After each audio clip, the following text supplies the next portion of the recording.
जब सरकार दुनिया पे आए तो हुजूर के दोनों कंधों के माबैन एक बालों का गुच्छा था। यहां पे बाल पैदा अल्लाह ने कर रखे थे, बालों का गुच्छा था। वो बालों का गुच्छा पता क्यों था? कि खालिक के कायनात ने नीचे अपने यार की मुहर नबुव्वत को छुपाया हुआ था। ऊपर अल्लाह ने बाल उगा दिए थे ताकि वक्त से पहले मेरे यार की नबुव्वत जाहिर ना हो जाए।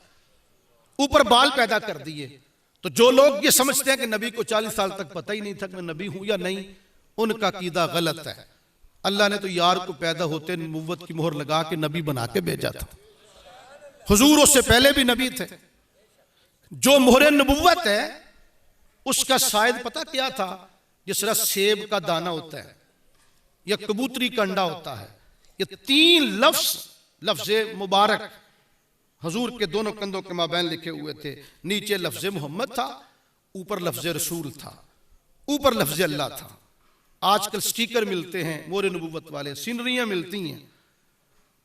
तो 3 लफ्ज थे, नीचे लफ्ज मोहम्मद, ऊपर लफ्ज रसूल, ऊपर लफ्ज अल्लाह।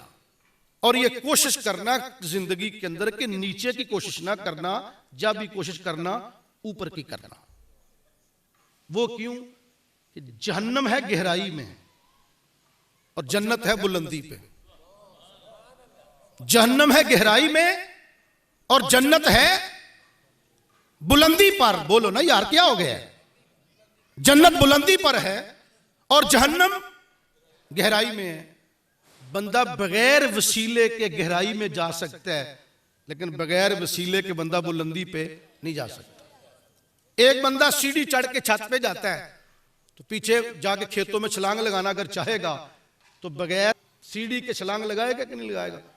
लेकिन अगर छत पे चढ़ना चाहेगा तो सीढ़ी के बगैर चढ़ नहीं सकेगा।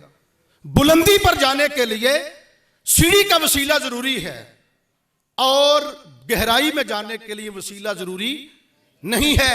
पता चल गया कि जो हुजूर का वसीला नहीं मानते उनका प्रोग्राम जहन्नम में जाने का है, और जो यार का वसीला मानते उनका प्रोग्राम जन्नत में जाने का है।